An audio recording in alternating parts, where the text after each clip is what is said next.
For the next hour, you'll be leaving the Show Me state and entering the Show Me the Money state. So stop what you're doing, grab a pen, and get ready to learn. Randy and Jake Floyd of Floyd Financial Group will be your guides for straight talk and honest answers about living the life you deserve in retirement. So prepare to be empowered.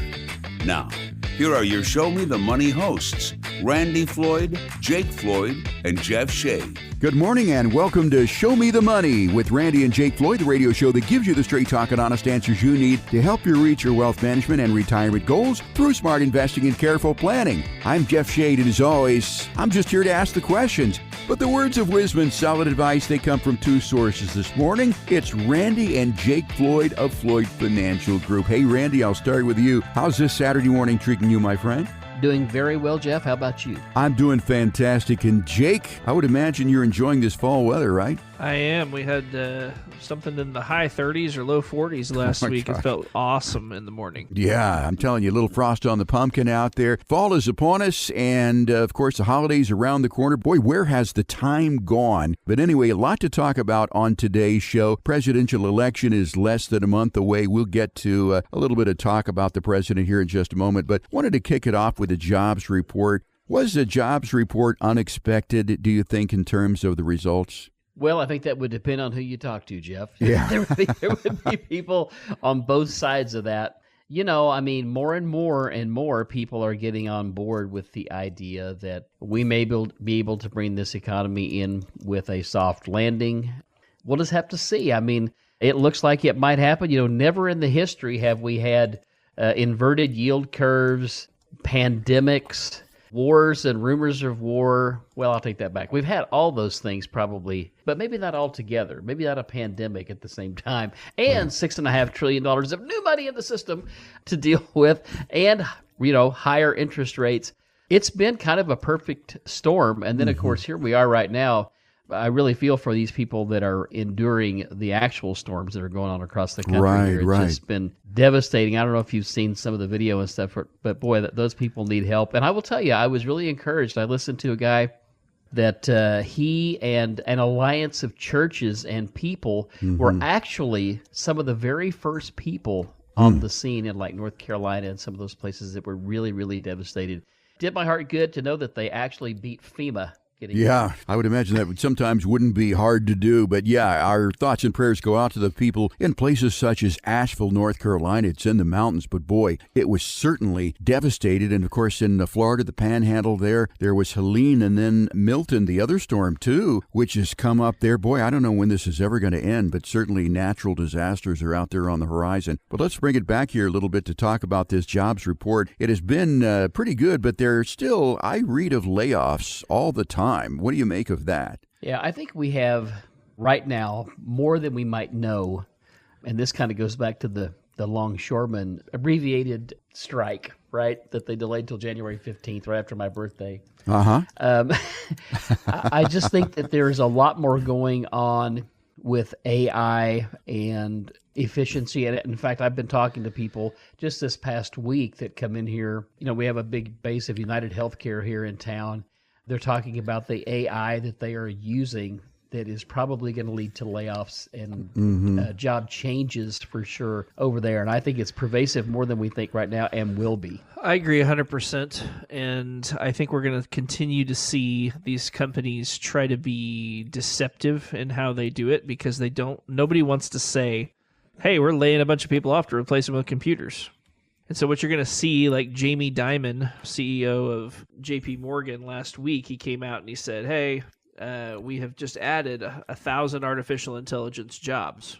So the translation there for everybody playing the home game is JP Morgan just fired 1,000 workers and now they are replacing them with AI-type jobs. And so I think you're going to see a lot of deception there from these corporations trying to say anything other than we're replacing people with robots, replacing people with software.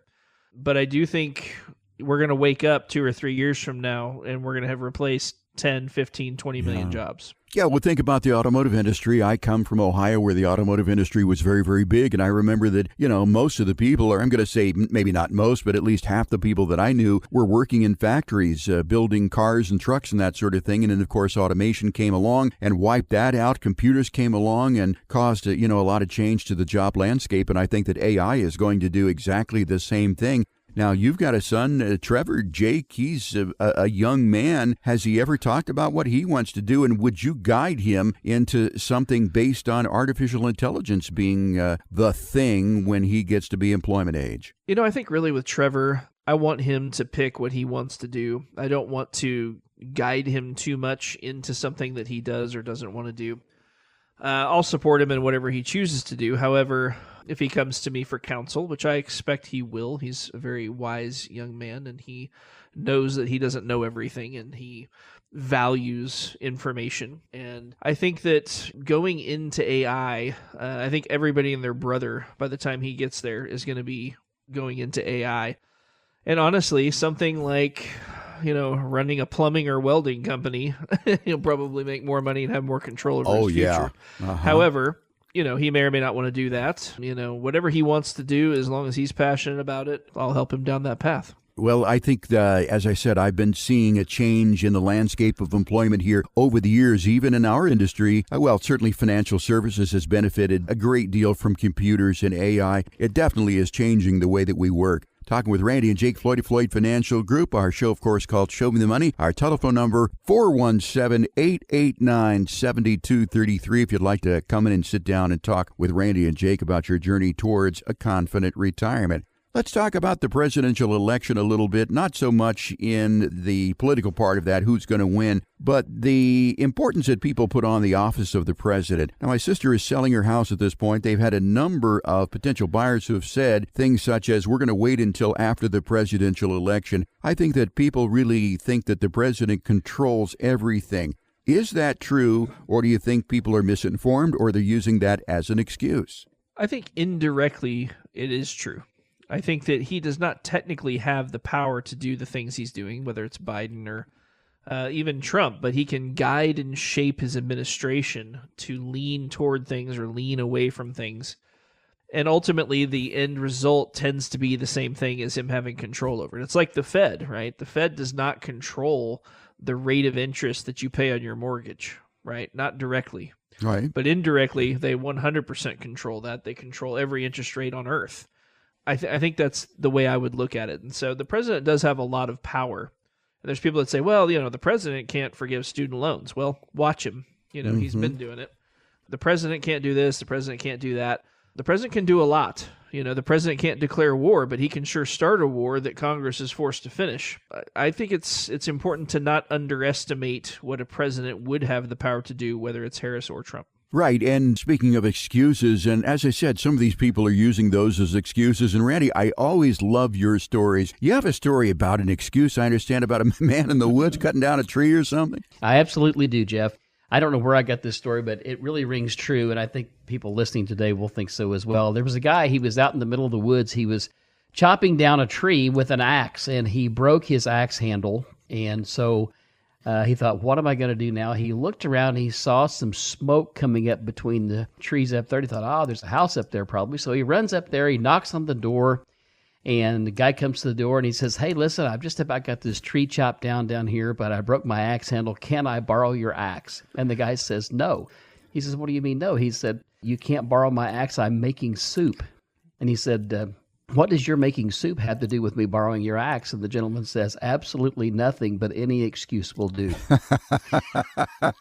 And I think they're using that same thing when it comes to making some big purchases, in particular the house. It's just, I've got to come up with an excuse. May as well use that. People can rationalize anything. And a guy told me this one time. He says, Randy, just remember, whenever you're rationalizing, you're telling yourself rational lies. Yeah. Yep. I want to wrap up this segment by talking about these interest rate cuts. Of course, we did have a Fed rate cut of 50 basis points. Now I'm seeing a headline that says Wall Street's hopes for big interest rate cuts have dimmed after a strong jobs report. We were expecting another interest rate cut this year. Now it seems that they're backpedaling a little bit. Do you think, in your estimation, based on the information that you have, that we will have another interest rate cut? I think, Jeff, what really has probably baked in the cake now is not that we won't have any cuts. I think we were expecting maybe another 50 bips in November, but I think that has subsided. I think we're expecting maybe 2, but maybe a quarter point at a time to kind of slow things down is what I've been seeing. At the moment, the Fed Watch shows the most probable path is the next 5 meetings to have 25 basis points cut. And then after that, it's kind of up in the air. And so I'd say that's probably the correct course unless we have some kind of shock, in which case the Fed will go straight to 0 without any hesitation. And so whether or not that's a good thing, I'll leave up to whoever wants to interpret that. But as long as there's no trouble, I do think we'll continue kind of ticking down interest rates. They might skip one meeting here or there, but the goal is to get back to the neutral rate. If we're not going to have a recession, we don't need to be helping the economy by printing money and inflating our currency and everything else. And so if we're not going to do that, we have to get back to a neutral rate of interest. What is the neutral rate of interest rate policy? Who knows, right? There's a lot of people that have speculated on that topic. I would argue that it's probably between 3 and 3.5%. And so we're about a 1.25% above the latter of those. I think as that rate comes down, that helps businesses, it helps hiring, it helps wages, and just helps business in general. Right, and the way it doesn't help, though, is if you are an investor in fixed instruments such as cash and cash equivalent CDs and money markets, it's not a good thing when the interest rates come down because you're not earning that 5%. Have we already seen these interest rates drop in things like CDs and money markets? It's probably hard to find a 5% anymore, or is it? Yeah, I'd say that's true. We are seeing that money markets are down to the 4% number a lot now, where they were up around 5, even 5.25%. And we're just starting to see those rates come down across the board. And one reason is the banks, they have 2 sources basically to get money. One is from us as investors in CDs and money markets, that sort of thing. Or they go and they borrow it from the Federal Reserve. They're afraid of giving us as investors too much interest for too long, as they know that interest rates by the Fed, like Jake just said, the next 5 periods are looking for 25 basis points per, which is 1.25. They don't want to be caught paying you 4% when they can go to the Fed and get it for 3% or maybe 2.5%. Who knows what that number will ultimately look like. Talking with Randy and Jake Floyd of Floyd Financial Group. We've been talking about current events, jobs report, presidential impact. We didn't really talk too much about the Kansas City Chiefs and the Vikings, but boy, 5-0, that is a good start here to the season. And if you have questions for Randy and Jake and you'd like to get in and sit down with those guys, talk to them about your individual journey towards a prosperous retirement or a confident retirement, we are offering this no-cost, no-obligation retirement review. And again, there is no judgment at all at Floyd Financial Group. To get yours, 417-889-7233. 417-889-7233. As I said, no obligation, casual conversation, no tie zone. Take advantage of this opportunity, as I said, on a one-on-one basis to get your questions answered that you need to put you on a path towards a confident retirement. You can also find out more about us online at FloydFinancialGroup.com. It's FloydFinancialGroup.com. Thank you so much for joining us here on this Saturday morning for Show Me the Money. We're going to take a quick break. When we come back, we'll be talking about Japan, China, and international trade and more when our show continues here on 104.1 FM KSGF, where Springfield comes to talk. Ready for another helping of some more real money talk? Thought so. Now, here's another serving of Show Me the Money with your hosts, Randy and Jake Floyd, with Jeff Shade. Welcome back, everybody. This is Randy and Jake. You're listening to Show Me the Money. And in this segment, we're going to be talking about some interesting currency plays that have played out, that happened with China and some U.S. investors taking advantage of currency exchanges and interest rates. And I think a lot of people don't realize how important these things are when we get into the Far East, China, Japan, and so forth. But I do want to talk about this a little bit and break it down for folks. I understand that there is some buzz about China these days. Yeah, so a few weeks ago, people started to realize how short the market was on China. So in China, everybody's been selling the Chinese market short for so long because they have a declining market, they have lots of headwinds, they're slowing growth. What's been happening is both in Japan before, but China now, as the currencies have gotten more and more impacted, what's happening is some of these traders are leveraging these other currencies and then using the money to buy U.S. stocks. It's known as a carry trade. And so we talked about this in August when Japan kind of blew up overnight when they decided to raise interest rates. By the way, they have already stopped raising interest rates and the whole thing's kind of reversing. We'll come back to that in a minute. But with China, a very good, very high-end hedge fund manager named David Tepper came out a couple weeks ago and he said, you need to buy everything related to China. And people are like, what? China? Really? He's like, everything related to China. So do we buy stocks? Everything. Do we buy bonds? Everything. That's what he was saying. All the asset prices are going up from China. And so a lot of that's just because of the offsides nature of where everybody was positioned trading-wise. And so sure enough, over the next 2 weeks, the China markets are up 30, 40% in a little pop. Now, the reason I wanted to talk about it today is because if you've been listening to that news, you may think that China is the place to be, and that's where all the opportunity is and all this kind of thing. Mm-hmm. I want to take a minute and slap that idea down.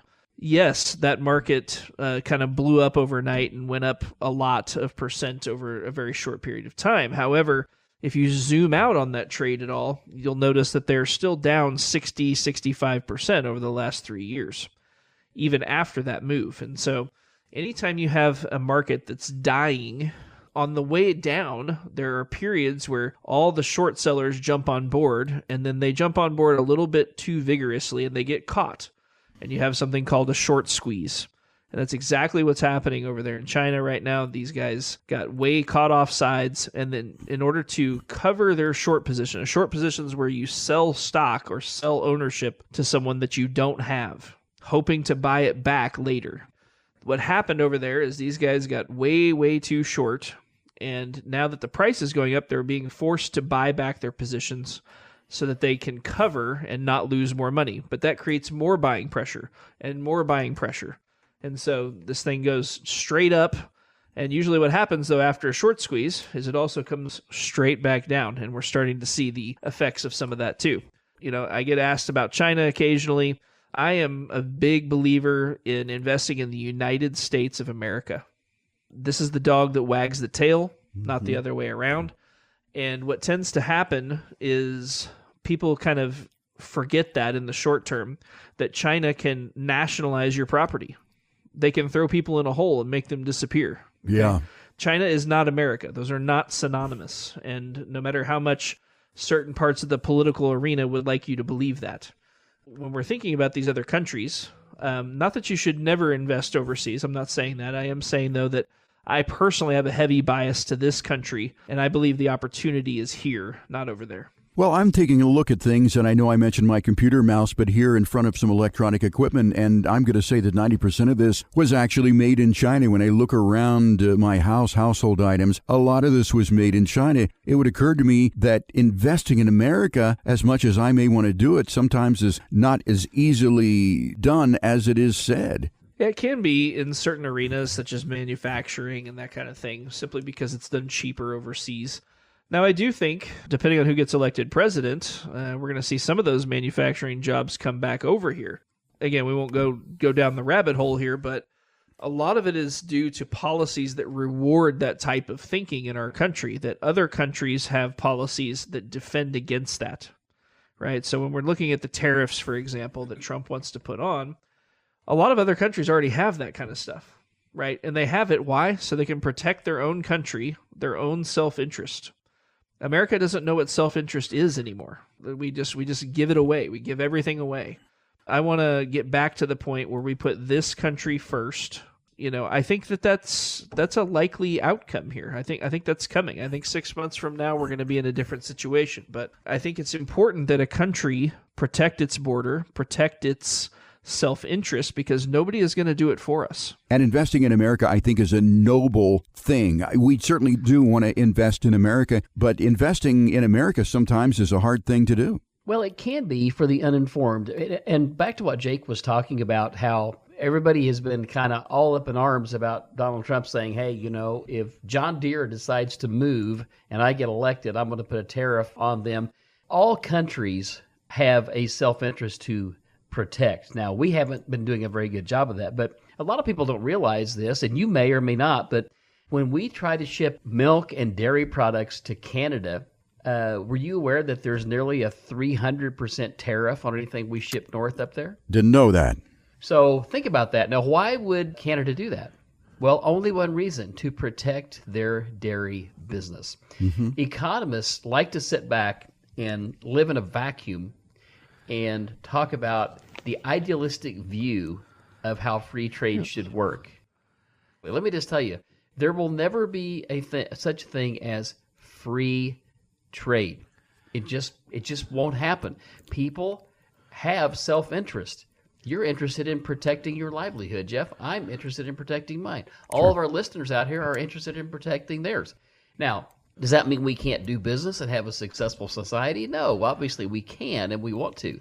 But at the same time, you don't do things in a vacuum. And I would just say this too, that the power of negotiation is sometimes the other guy doesn't know exactly what you might do if he doesn't actually bend a little bit to your way of thinking.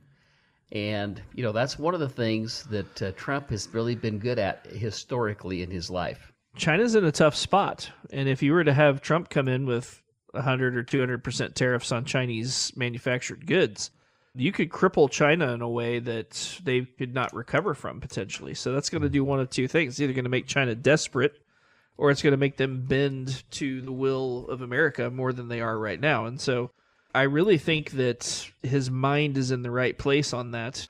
And I just kind of want to go back to that speech that he gave in 2016 where he said, we're going to start winning again. He said, we're going to start winning on trade. We're going to win on this. We're going to win on that. He said, we're going to win so much that you may even get tired of winning. Right? That's what I want to get back to. America's supposed to win.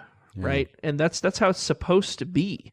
And so even though we could win on pretty much all of these issues that we've been talking about, we are not winning and we're allowing others to win at the detriment of our own people. And I think we need to stop that. Talking with Randy, Jake Floyd, Floyd Financial Group. We've been talking about China, international trade. I understand that Japan has some things that we might be interested in as well. Yeah, Jeff. So when it comes to Japan, like we talked about earlier, they've been doing this quantitative easing thing and money printing for literally 30 years now.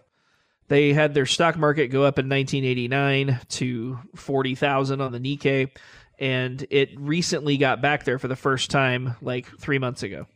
Then after all that happened, a lot of that got there simply because they've been printing all this money. Japan has a demographic problem, and that's what's contributing to a lot of their weakness over there. It's not that they're a bad country or anything, or they're not productive. It's just simply they have a declining population. And so when it comes to Japan, these hedge funds had been leveraging Japanese currency and then buying U.S. tech and AI stocks. And so on August 5th, we saw that really unravel in a way that we had not seen before, and the VIX spiked to 65, and it was kind of an overnight catastrophe based on the fact that Japan was going to raise rates for the first time in 35 years. So Japan then raises their rates, and they're already given up on it because their rates are spiraling out of control, their currency is getting too strong too fast, and they're going to be forced to abandon ship there. And so we're starting to see the after effects of that now, where everything that evaporated on August 5th is now running and is going up a lot. So the Nvidias and some of these other tech type trades are having a pretty good month here so far. And so I think that understanding that any downside, especially a quick downside, is an opportunity for those who are paying attention. You know, investing in America is a noble idea. It's something that we all want to do. But can you have a successful financial plan, do you think, ignoring international opportunities such as those that exist in countries like Japan and China? Yes, Jeff, it is absolutely 100% possible. If you look back at history, the United States stock market is really the greatest wealth creation engine in the history of mankind. I don't think that's going to change anytime soon. And while there are moments in time where other markets have done better, over the long haul, the United States is the dog that wags the tail. Talking with Randy and Jake of Floyd Financial Group. We've been talking about all the buzz in China and Japan, international investing. Based on our conversation today, I'm sure that most people listening may have some questions. If that is you, if you want to get in and sit down with someone like Randy and Jake, who really will take the time to talk to you on a one-on-one basis, just a casual conversation, to answer your questions with no cost and no obligation, I want you to do this. Call 417-889-7233. You can do it right now. I know it is the weekend. It is Saturday, but go ahead. Make that call right now. 417-889-7233. Leave your name, telephone number. Ashley will call you back during the week and set up a time for you to come in and sit down and talk with Randy and Jake. Again, this is just a casual conversation. It's a no-tie zone. You don't have to bring anything with you except for your curiosity and some questions that you need the answers to put you on a path towards a confident retirement. Once again, no cost, no obligation. And I want to point out, too, there is no judgment here at Floyd Financial Group. So make that call, 417-889-7233 this weekend. You can also find out more about us online at floydfinancialgroup.com. Okay, guys, time for a break. When we come back, it's Medicare open enrollment period. We'll answer some questions for you and more when our show continues here on 104.1 FM KSGF, where Springfield comes to talk.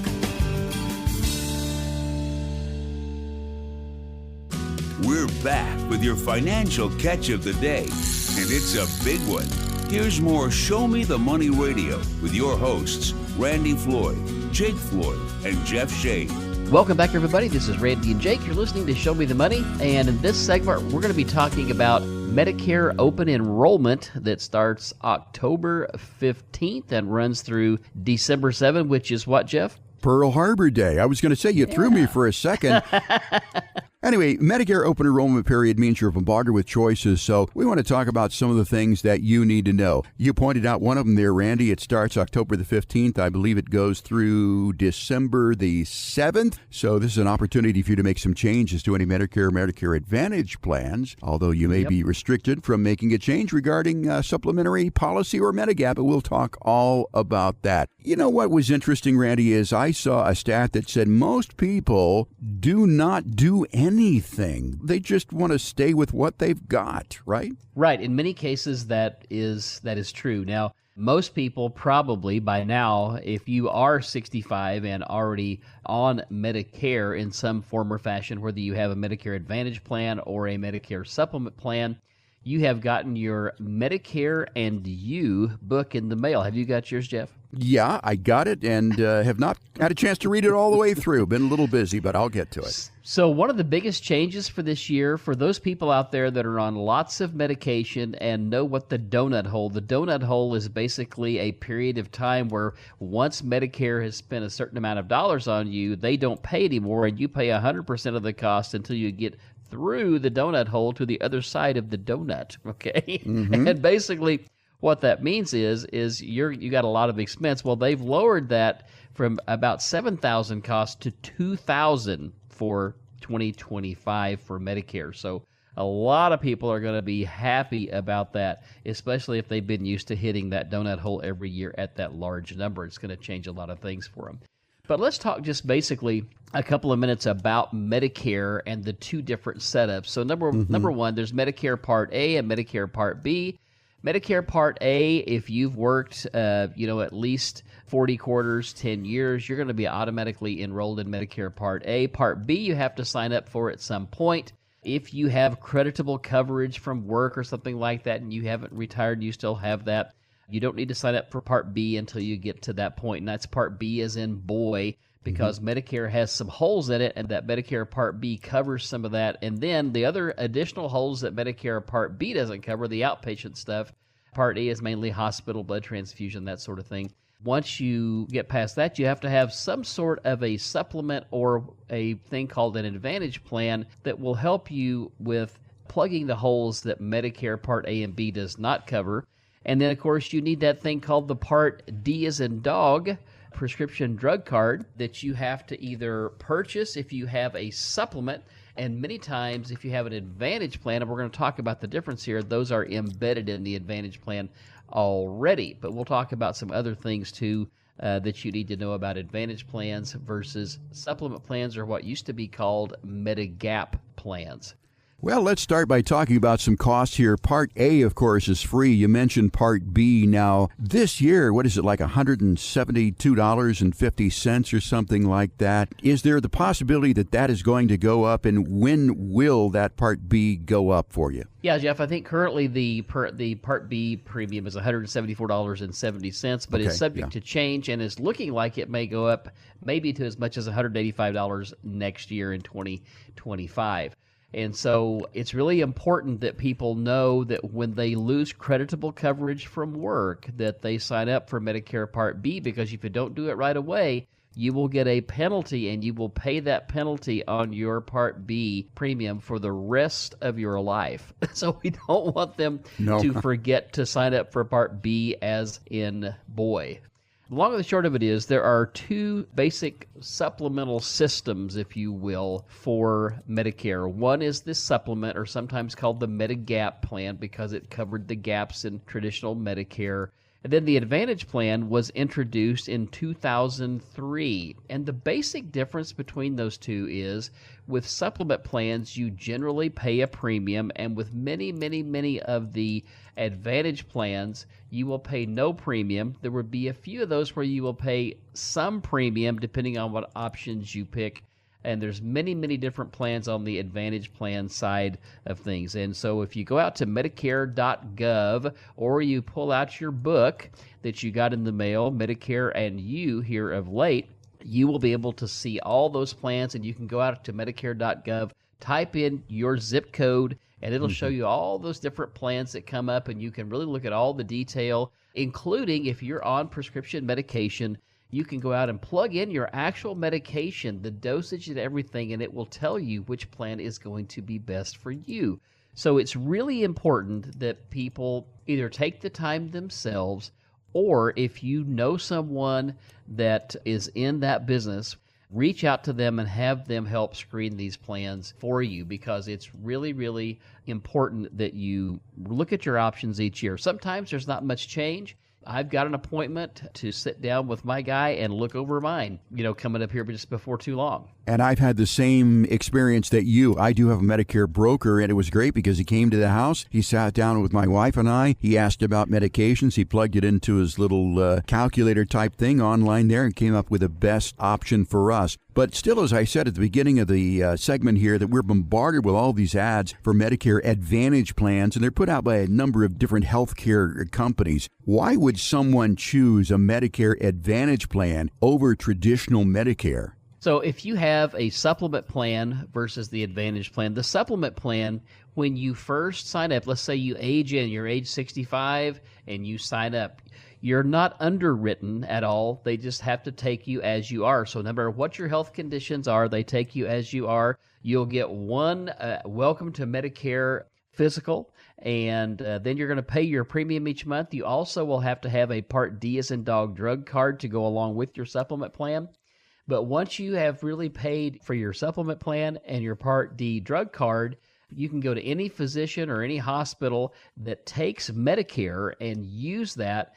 And generally speaking, you're not going to have any copays, for doctors and that sort of thing. So it's a way to really kind of put a cap, if you will, except for the drug costs, on what you're going to spend for healthcare.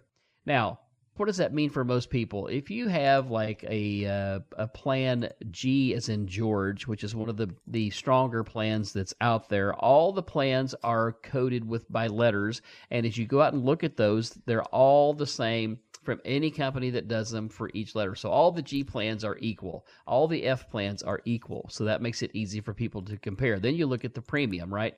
And see what makes sense for you. But once you've paid for that, you know what your costs for healthcare are going to be, except for potentially, like I said, prescription drugs. Now, what's the average person at 65 going to pay for one of these? For a G plan in our neck of the woods here in 65807, you're probably in the neighborhood of around $160 a month by the time you put the drug card on there.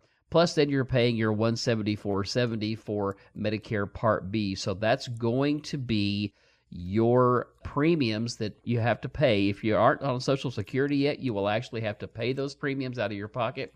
But if you are on Social Security, they will be withheld before they send your Social Security check. That's the $174.70. Right. The other premium for the supplement you will pay out of pocket each month is the way that works. Okay, so there are all these Advantage plans, and as I said, you have traditional Medicare, you have Medicare Advantage plans. Let's say that I have chosen a Medicare Advantage plan, which was my situation. Then I went to traditional Medicare after a very short period of time, but I had to be underwritten. Is that always the case? Yes, I mean, you need to be careful what you do there. So the reason that people would choose the Medicare Advantage plan is because they don't have to pay the premium, and you simply pay co-payments as you go along, okay? Mm-hmm. And so I would just tell people, you need to sit down with someone that's qualified to help you look through all of your options. We have a guy here that can help you through our office. Tony Gossard helps us and helps our clients with getting through this. He's been doing this for many, many years, and he knows how to, walk you through these plans and really look at your individual situation. I would say that as a general rule, if you're someone that is fairly healthy, you might elect to do an Advantage plan. If you're someone that has a lot of health conditions already, it might serve you well to go ahead and look at doing a supplement, since you don't have to be underwritten, knowing that every year, if you should decide, you can go from a supplement to an Advantage plan. But if you have health conditions, you would be underwritten to go back from an Advantage plan to a Medicare plan, and you could be excluded for certain health conditions. That's right. It is easy to go one way, that is from traditional to the Advantage, but going the other way, keep in mind that you may want to be underwritten. Now, for myself personally, my Medicare broker has this sort of a gap coverage type of thing where we pay a premium. My wife and I each pay a premium, and it really does fill in a lot of the holes that we would otherwise have that we don't have to pay. He says it's a more predictable way. And, the deductible in the beginning is like $270 some a year, but after that, I don't get a bill for anything.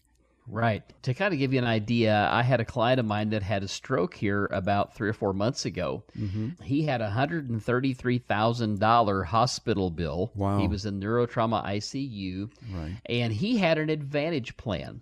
So his Advantage plan paid everything except $2,310. Mm-hmm. So, he's not paying a premium for his Advantage plan. He still pays his $174.70. Got to pay that, but he doesn't pay that other $160. So you figure $160 times 12 months is what, $1,920? So he paid slightly more than he would have paid if he'd had a supplement plan by having the Advantage plan. But both are really good and solid plans.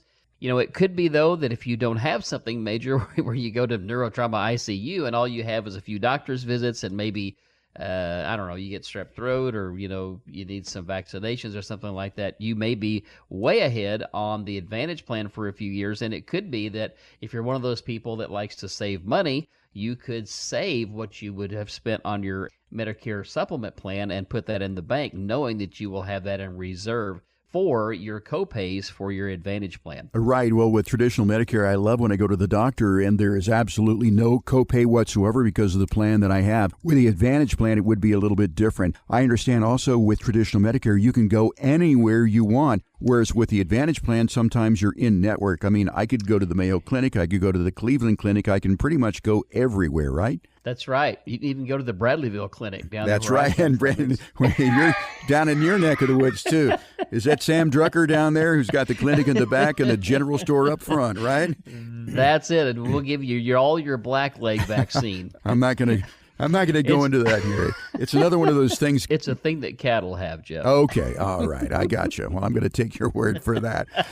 Anyway, open enrollment period going through December the 7th. There are a lot of choices that you may have to make. But, for me, I did do the Advantage plan in the beginning. And then I determined, once we moved that, then I was out of network. So I did get a broker. And then the broker sort of got us all straight here. And I'm pretty happy with the plan that we have right now. But I think the important thing to take away from all of this is that the Medicare choices that you have can be a little bit complex, and you do want to consult with a Medicare specialist who can guide you through all that. And of course, here at Floyd Financial Group, we do have Tony Gossard. So if you would like help with your Medicare choices, if you don't know what to do, give us a call. We would love to sit down with you and talk about that. Tony will help you out with that. Also, we'd love to talk to you about your journey towards a prosperous retirement. Our telephone number to make that appointment this weekend, 417-889-7233. Make that call. Less than 60 seconds it'll take you to leave your name, telephone number. Ashley will call you back and set up that time for you to sit down with Randy and Jake at Floyd Financial Group. No cost, no obligation, no judgment. Make the call this weekend, 417-889-7233. Check us out on the website, too. We've got a great team there. You can see the faces behind the voices at floydfinancialgroup.com. Time for a break, Randy and Jake. When we come back, we'll be talking about the retirement countdown, 5, 4, 3, 2, 1, the steps in building a retirement plan, when our show continues here on 104.1 FM KSGF, where Springfield comes to talk. People of the Ozarks, step away from the fishing pole and prepare to be shown the money, because we're back with more straight talk and honest answers with Randy Floyd, Jake Floyd, and Jeff Shea. Welcome back, everybody. This is Randy and Jake. You're listening to Show Me the Money. And in this segment, we're going to be talking about what goes into really building a retirement plan. And I've often wondered that, Randy. You know, we're working one day, then we go into retirement. The most important thing I think that people think about is the income plan. Where am I going to get my money from? But really, there are a lot of other factors that go into creating a retirement plan. So let's start there. I would imagine the first thing that most people are concerned with is, Randy, I got a paycheck. Where am I going to get my paycheck from now, right? For sure. You know, and I even have questions like, well, is it possible to get a monthly paycheck when I retire? Well, and the answer is absolutely yes, it is. Sure. You can still do that. And I even have a few people that maybe have two sources of potential retirement income, and we even time it to where it pays them, you know, once on the 1st and once on the 15th or something like that, if they like to have that for additional cash flow and things. But really, to kind of go back to what we talked about here, you know, what really goes into a retirement plan? Most people that come to see us, most people only retire once, right? And since you've never done it before, it's kind of like, you know, the first time that you ride a bike, you sit on there and you think, they're going to push me and I'm going to have to keep this thing upright. That's right. You know? So it's kind of the same thing. And sometimes it's even a little different than that. You don't even know what questions to ask to the fullest extent. Now, yes, you know you need income, and yes, you're going to not be going to work now, but, you know, how do we go about filing for Social Security? When should we file for Social Security? What's the right age, you know, and it's different for everybody, and do my wife and I do it at the same time, or maybe we got an age gap between my wife and I, and who files first, and all those things come in, and do I have a pension, and am I better to take the lump sum or take the monthly payment on the pension? Also, what do I do for health insurance? We talked a little bit about that. If we're under age 65, we have to go out to the exchange, to Obamacare. And then, you know, when do we actually pull this trigger? What age should I do it? And should I wait till the end of the year? Do I pay off my house? Do I pay off my car? What tax bracket am I going to be in? There's a lot of things you got to consider. I'm just sitting here going, wow. Yeah, that's all the things that kind of come into play. You know, what's my budget going to be? And the other one is, you know, so my income now may look like a lot more than I'm going to maybe have in retirement. Maybe collectively, your husband and wife, you know, maybe you're making $120,000 to $150,000 a year gross. But when you really figure out what your net is after you funded your 401k, and you paid Social Security tax and Medicare and Medicaid that you won't pay again once you've retired, all of a sudden, maybe it's 75% of what your gross earnings were, or maybe it's even 65% in many cases of what your gross earnings were, or sometimes it's even less than that. So we have to really drill down on what actually comes into the household each month. What are we actually spending? And oh, by the way, are we still saving money with the money that comes into the household? Are we putting $500 a month or $1,000 a month into savings? We hear that all the time where people are doing that. So we have to sit down and say, well, okay, now that we're actually in retirement, we really don't need to be saving money, especially if we're drawing money out of a retirement account and paying taxes and putting it in the bank to save it. We should just not take it out maybe sometimes and not pay the tax. Let's defer the tax as long as we can. The other thing is, let's say I get down the road 4 or 5 years, I need to buy a car. How do I buy a car? Do I reach in and pay for that lump sum and pay the tax on that? Or do I go out and find a low interest loan or maybe a zero interest loan on a car and make payments? And sometimes that really makes sense because, again, you can save the tax money and also have the money there to grow. Whereas if you'd taken it out and paid the taxes on it and put it into a car, we know it's a depreciating asset for 100% sure. Whereas if we maybe left it in the market, we could have actually grown some money with that money that we didn't pull out and pay the taxes on. So it's crazy. Yeah, it is crazy the number of things that you have to decide when you get ready to retire. I think for me, the first one would be, where's my money going to come from? But let's talk round numbers. Somebody makes $150,000 a year gross. Maybe they net $100,000 a year in retirement. Is it fair to think that, well, I'm not going to need $100,000 anymore? Maybe I'm not saving as much as I was saving. I'm going to need $75,000. Do we find that people spend as much money in retirement as they did when they were working? So again, when we look at that gross number versus the net that actually comes into the household, many times we find that people have done a good job saving and they have enough in their 401ks and their IRAs plus Social Security to where they're really not going to notice going backwards any. And for the most part, I would say this, unless you just have a huge house payment that you're just paying off. I mean, when I say huge, it doesn't have to be huge. Huge is relative, right? But maybe it's $1,000 a month, maybe it's $2,000 a month. For some people, it may be $4,000 a month. But if you're to the point where you've paid that off, all of a sudden, now you don't need that $48,000, which you needed $65,000 to pay that $48,000, right? If you paid the taxes and everything. So yeah, there's certain things that come along like that. But I would say this, for the most part, when we look at just there's certain fixed expenses that never go away. Your utility bill, your cable bill, your internet, things that used to be luxuries are now necessities, right? Yeah. So a lot of those things are not going to change. And then you have the added part of the equation that says, well, now that I'm not working 8 or 10 hours a day, I'm going to fill that time. And so we need to account for how we're going to fill that time. And if you want to really thrive in retirement, you need to know, what are my relationships going to be? How am I going to fill that time? And what do I want to fill that time with? Is it golf? Is it fishing? Is it riding bikes? Is it swimming? Is it running? Is it traveling the world, traveling the United States, visiting all the parks? Retirement is different to lots of people. I have people that say, hey, I've been a farmer my whole life, and now what I want to do is, rather than going out and baling hay and rather than going out and vaccinating cattle, I want to watch cattle and have somebody else do it. Yeah. or watch my grass grow, and drink coffee on the back porch. Well, for most people, they are retired 2 days a week, Saturday and Sunday. But when I used to take a look at what I spent during the week versus what I spent on Saturday and Sunday, I found that when I was retired Saturday and Sunday, I spent more money than I did through the week, because there were so many things that cost money that I wanted to do. And I would think in retirement, it could be the same way. Now, maybe you're playing golf. I mean, I'm not necessarily a golfer, but those bikes these days, you can't go buy an old Huffy and spend, $119 for it anymore. Bicycles are thousands and thousands of dollars. Traveling is very expensive. If you're going around the country, you're staying at hotels, there's an entry fee to parks, there's all sorts of things. So I think that you should count on spending at least as much as you did when you were working when you first get into retirement, because those are your go-go years. And then when you get into your slow-go years, you're probably not spending as much. But then when you get into your no-go years, you have more health care costs. So let's talk about the other aspects of retirement. I would imagine that also paying taxes is something that we really have to make a plan for. Right, exactly. Depending on how we take money, where we take it from first, where we take it from later, and do we have Roth IRAs? Do we have just traditional IRAs and 401ks? What does that look like?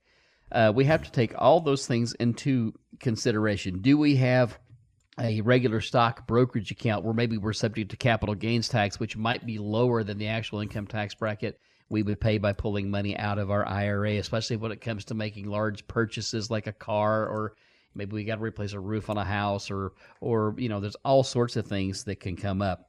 I think the biggest thing that I would like to just kind of leave people with here is that there is a method to this madness, okay? Mm-hmm. And we have helped, hundreds and hundreds and hundreds of people retire.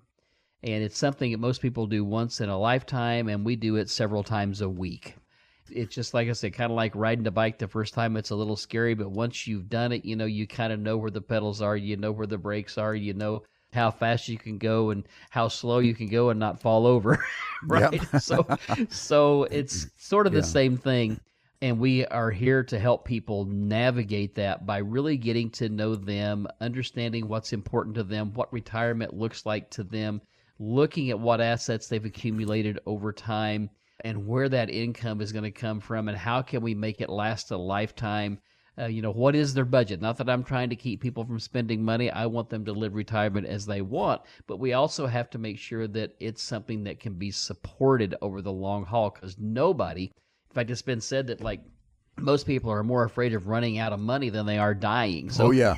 it's one of those things that we want to make sure that nobody runs out of money during their retirement journey. Right. It's a fate worse than death. When I was working, I got a paycheck and the taxes were withheld on that. When I get a paycheck from Floyd Financial Group, I understand, as you said, we can be paid once a month, we can be paid biweekly, that sort of thing. Do you withhold the taxes, or do I have to be responsible for that?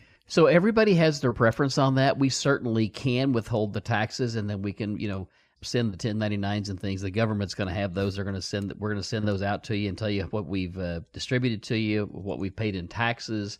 Then your tax professional will help you navigate the rest of that. But yes, we can certainly withhold taxes from your IRAs, your 401ks, and we can even help you get set up with Social Security to withhold taxes there. And yes, Social Security is subject to tax, and the taxability of that is determined by basically how much income and other income you have there and how that income stacks up. So we can help people to really understand that as well. Right. And keep in mind, too, that if you make a lot of money, Social Security can be taxed on up to 85% of your income. Not going to pay 85% in taxes, but 85% of your Social Security can be subject to tax if you make enough money. So we've covered the income plan, of course, investments to support the income plan, tax plan, a little bit about health care costs. We did talk about Medicare and the different choices that we have. What about an estate plan? Is that something that is very important in a retirement plan? Well, a lot of people say, well, do I have an estate? How much money do I have to have an estate? Everybody has an estate. Some are just bigger than others. Is really what it gets down to. What really matters about having an estate plan is it's what happens after you're no longer here. And there's also a few documents along the way that you need, like a power of attorney for health care and power of attorney for finance and that sort of thing, so that people can help you to navigate should you become disabled later in life. It's a conversation we have with everybody, and it's something everybody needs to consider. It's been said that 80% of the healthcare dollars you will spend will happen after age 65. And there's varying numbers as to how much that would be. But, for a couple, they say that I think the average number is somewhere around $300,000 for a couple 65 and older over their retirement lifetime. So not to scare people to death, but it's just one of those things that we need to think about. And it doesn't happen $300,000 at once, either. No. It's going to be over time. But it's certainly something that needs to be considered and talked about so that we have a plan for all those unknown things that could come up. And we've got a lot of experience, and we've seen a lot of things happen over the years. And we have some really good measures to help people get comfortable with long-term care and the possibilities of what might happen there and how to navigate that and pay for it. Well, Randy, I think you said it there in 4 letters, PLAN. You've got to have a plan. Retirement can be scary, but it doesn't have to be. And I would just say to our listeners that are joining us here every week for Show Me the Money that if you're scared about retirement, you do not know what questions to ask. You need someone in your corner who's going to take you by the hand, sort of like a Sherpa, and guide you up that retirement mountain and make sure that you get there safely. It's us here at Floyd Financial Group. We'd love to have the opportunity to sit down with you and ease your mind a bit. If you want to have that conversation with us at no cost, no obligation, certainly no judgment, I want you to do yourself a favor this weekend. Call this number, 417-889-7233. Request your retirement review with Randy and Jake at Floyd Financial Group. Think of us as your friend in the financial services business. 417-889-7233. You can also find out more about us online at floydfinancialgroup.com. Hey, Randy and Jake, it's been a great opportunity this morning to have a little visit with you. I hope our listeners have enjoyed it. So for Randy and Jake, I'm Jeff Shade. Have yourself a great weekend. Go out there and have a great day in the Ozarks. We'll talk to you again next week right here with another edition of Show Me the Money on 104.1 FM KSGF, where Springfield comes to talk. The information provided in the preceding program is for educational purposes only and are not intended as investment advice for any individual or entity. All information contained herein believed to be from reliable sources. However, we make no representations as to its completeness or accuracy. The opinions expressed are subject to change without notice and do not constitute financial, legal, or tax advice. Please consult your financial professional professional before executing any financial strategy. Financial planning offered through Floyd Financial Group, LLC, an investment advisor registered in the state of Missouri.